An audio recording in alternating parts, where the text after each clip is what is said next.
What's up, guys? Welcome to the Being Beautifully Honest podcast and channel. Thanks so much for being here, for being subscribed. And if you're not, go ahead and hit that button. And if you're listening to this on YouTube, hit that like button. It's like walking into the room and hitting that light switch. We just want to go ahead and brighten up the place. So let's get into this conversation/reality chat.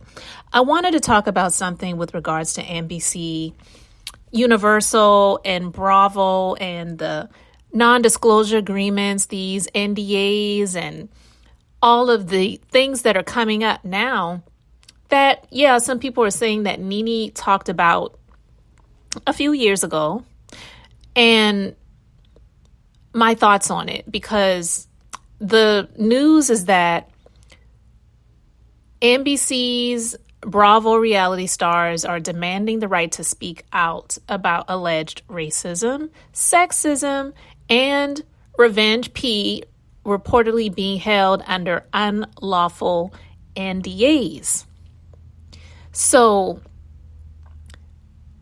this is what I want to say. Let me just go into the story. Now, this comes from the Neighborhood Talk, but they're facing a major lawsuit that's been filed by some of the reality stars, and none of them have been named at this point in time, so we don't know who they are, but we know that Bethany Frankel has been speaking out a lot recently regarding wanting to have a union for reality talent. We'll just say that because not everyone that's on reality TV are celebrities or stars, but they definitely are independent contractors, shall we say. I wouldn't even say they're employees, because technically by law, an employee, even though they may be employed, they may not be an employee in the terms of them being a W-2 employee versus an independent contractor. So I do believe that there are some things that are happening that may not be fair or may not even be legal, because I'm speaking from an employer perspective. I am an employer that has employees, and I also do have a few independent contractors or virtual assistants. So the way the employees work versus the way independent contractors work, there are different rules that I believe some companies don't abide by, because they tend to try to do things that are going to be more favorable for them. So I know this for a fact, because I'll speak in the industry that I'm in. There are a lot of people that would prefer to have someone as a booth renter, but they want to treat them like they are an employee. But when you are a booth renter, you're pretty much your own boss. You have your own business. You're just paying for a space. So the space that you are renting a booth from, they can't tell you when to come and when to go. You're really just paying rent. So they're nothing more than a glorified landlord. I've never done that. So that is one thing that I can say that I know some people, they try to get away with, because they would prefer to not have employees where they have to pay payroll taxes and have all of these other responsibilities that comes with the rules of being an employer, right? So those are just a few examples, but no one has been named at this point as plaintiffs in the lawsuits that have been filed.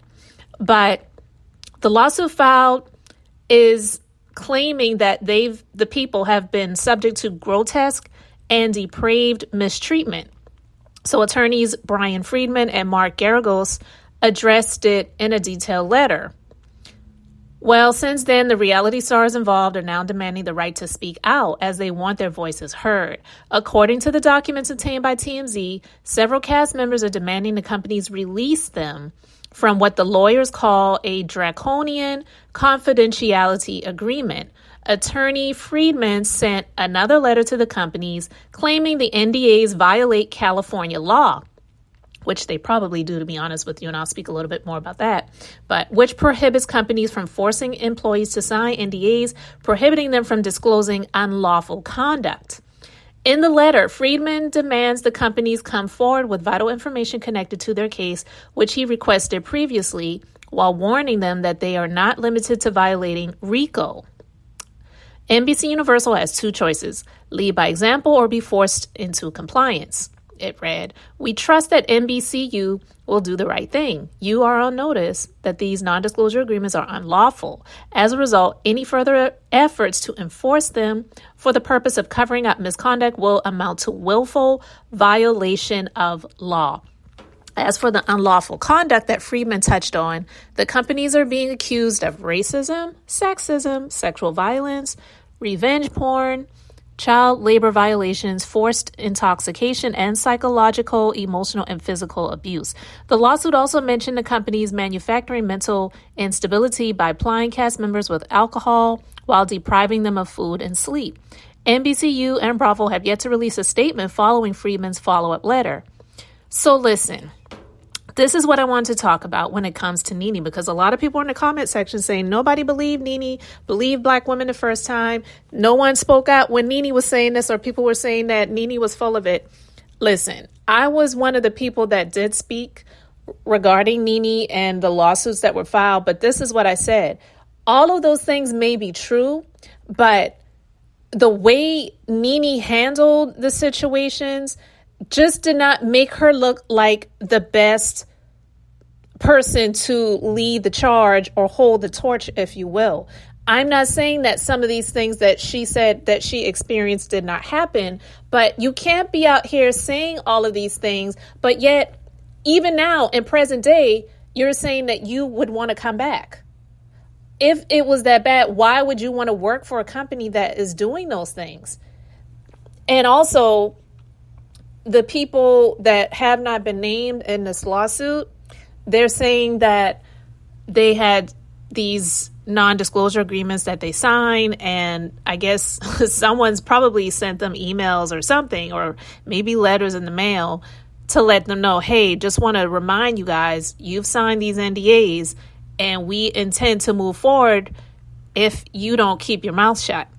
But I've always spoken about this to, not maybe on my podcast, but just to people that I've spoken to about non-disclosure agreements. There are a lot of people in the public eye and in the celebrity world, the music world, even in politics, that have given non-disclosure agreements a bad rep. I, as an employer, I have employment agreements and confidentiality agreements and non-disclosure agreements. But I'm not doing anything unethical, unlawful, or illegal. I'm just doing things to protect my business and my proprietary information, because I don't want someone who has once worked in my business to steal my ideas to make them their own if they decided that they wanted to try to start their own business, or if they were to go to work at another company that may be similar to mine to share the information. That's what those are about. But when you hear about people like R. Kelly, who've had people sign non-disclosure agreements, I always said, okay, this person may sue you, but why not just speak out, allow them to do that so that the court can review the non-disclosure agreement, and 9 times out of 10, I wouldn't even say 9 times out of 10, 9.75 times out of 10, the non-disclosure agreement that you sign would probably be tossed out, because the things that were going on in his operation, you should have had the right to be able to speak out about him doing the things that he was doing. But because you signed a non-disclosure agreement, you're saying, well, I can't talk about it because I signed an NDA. You can, it's illegal. They can't hold you to something like that. Yeah, they may try to sue you in court, but a lot of times those types of NDAs are really just scare tactics to try to keep your mouth shut, because they don't want their information to get out. You know what I'm saying? Even Donald Trump had people sign NDAs that were challenged and they were tossed out, because it's just that people and some entities and some organizations have given non-disclosure agreements a bad rep. So if these things were going on, these people should not be afraid to speak out. But I get it. It's a huge company, a huge organization. You feel like they could bury you in litigation. You don't have it like that. You don't have the money to fight and defend yourself. But look at this. You got these big time attorneys that are willing to take this case on. And I'm quite sure that they're doing it pro bono, because one, they're getting more exposure. They're getting more exposure. They have the experience in this. They believe that most people like this, they don't just take these cases pro bono if they don't think they're not going to win something for the people, thereby winning something for themselves in terms of compensation. So it's like the people that are saying, well, people should have believed Nene because she was saying these things all the time. But Nene was also contradicting herself as well. And even, in present day, it's just sad because I know that the woman has gone through a lot. She lost her husband. Her youngest son had a stroke. Her oldest son, he's had his issues dealing with the law and drug addiction. I know none of that is easy, but the things that she was really speaking out about was more so about things being unfair because she didn't get spinoffs like she wanted. She wasn't really speaking about a lot of these heavy duty situations that these plaintiffs that have not been disclosed, that have not been named to date, are speaking out about. So these claims that these attorneys are speaking out about, they're not talking about, well, these people didn't get spinoffs. These people didn't get raises. These people didn't get some superficial things. These claims that are very serious, they're talking about the racism. Listen, when Nene was talking about racism, she was really comparing and considering what Kim Zolciak Bierman got versus what she got. I'm not saying that Kim is interesting, but she was a hot train mess. And so for some people, it made good TV because she showed a lot of what she had going on in her life. Even Kenya said it recently when she did her interview, Sit Down with Carlos King, which I'll talk about in a separate conversation. But she discussed that in the first part of the interview that she did with Carlos King. She was talking about Nene. She was like, Nene didn't really have a storyline. And if people are really honest, I'm not talking about the super fans of Nene because they're not going to see it that way. She really didn't have a real storyline that she wanted to expose. I'm not saying she didn't have a storyline, but if she were to showcase, I'm not saying exploit because you don't want to exploit, but if she were to have years ago showcase the situations that were going on with her oldest son and the baby mama drama and the girl, one of the baby moms, I think the first time she was interviewed by someone on social media was years ago with Armand Wiggins before he really blew up and got a lot of the following and subscribers that he has received. She went on Armand Wiggins' channel and interviewed with him in response to that girl. It's like if she had let some of that stuff play out and not trying to hide it because she really didn't want to talk about things like that, there may have been a there for them to consider maybe doing a spinoff about her family. Because when it comes to Kandi, let's just be honest, the spinoffs aren't about her. It's about things that surround her, that are connected to her.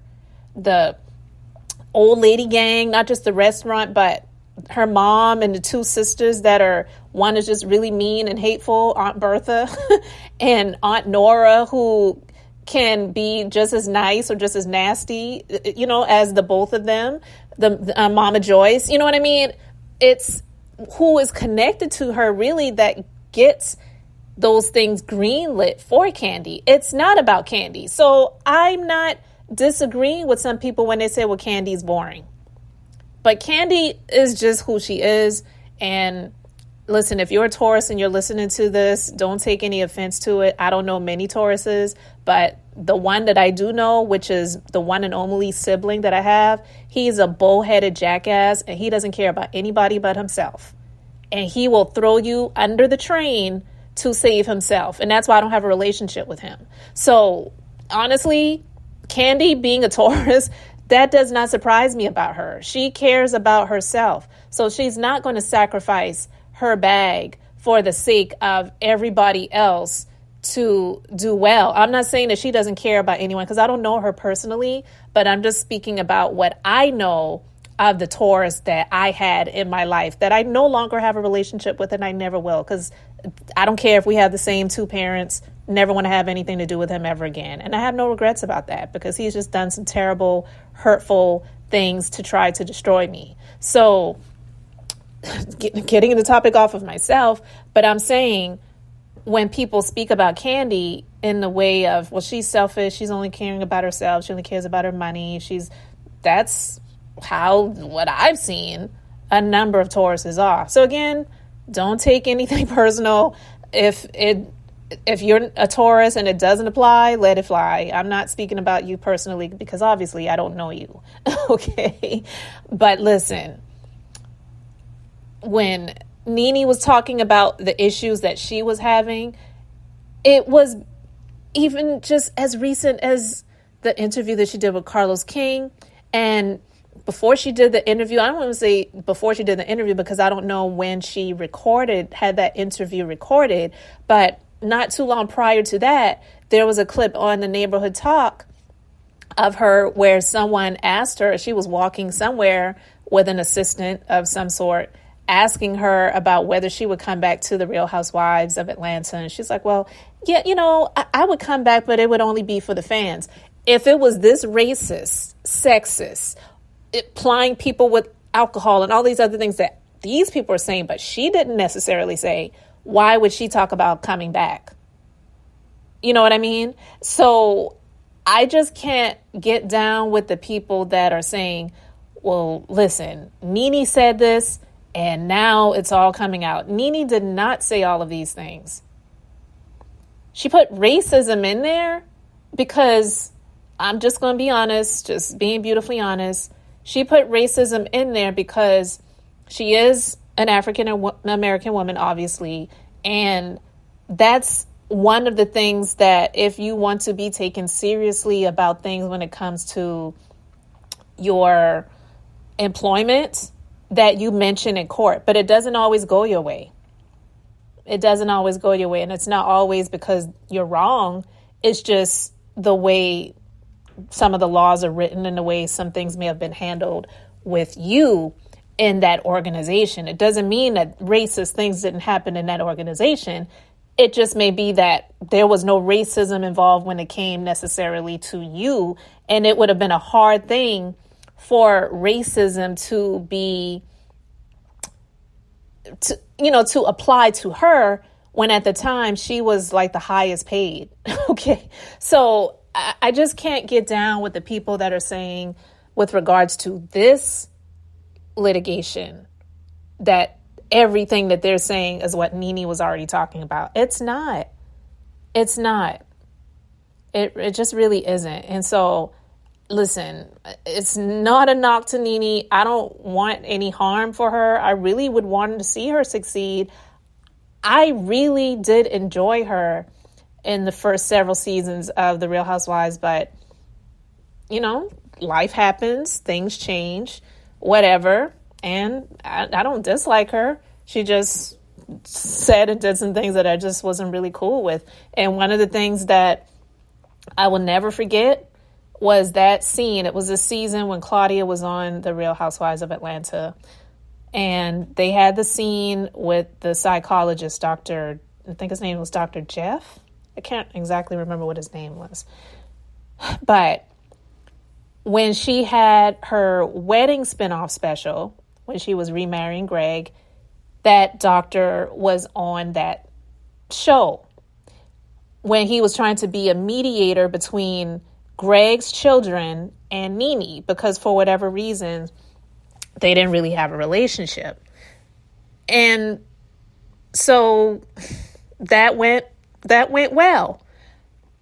So when they had this situation that Nene coordinated to have Dr. Jeff be a mediator for she and the ladies, she was speaking in terms of, these women have issues, these women have problems, we need somebody to mediate, we need somebody to counsel.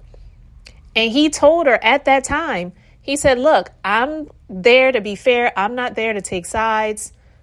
And immediately at that moment, Nene took offense to that, but she acted as if she didn't.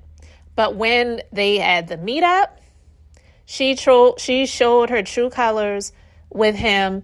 And when the women were calling her out and he was not taking her side, she got up and she walked out. She cannot say that anybody was attacking her, okay? It was her attitude and how she was receiving things. And when he left the room to try to go after her, to try to coax her to come back, she insulted the man and his profession and his license and his education, and insulted the man. I don't remember the line she said exactly, but she said something along the lines of, you need to be worrying about your license or something like that. And he was like, really, Nene? Like, he really was shocked. He was like, I can't believe you're saying this right now. But I wasn't shocked, because it was like, you didn't pick up on the cues prior to this meetup? Okay. But yeah, so I cannot be 100% down with everything that Nene said. Again, I'm not saying that everything that she said was untrue, but what I am saying is that the people that are trying to connect this current litigation to Nene to say that this is everything that she was saying before is just not true. It's not. And it's not a knock to her. I'm just being honest. So guys, you can let me know your thoughts respectfully in the comment section below. Thank you so much for being here, for liking and subscribing. I'm Beth, just being beautifully honest. So until the next time, I wanted to keep it brief, beautiful, and now I'm going to say bye.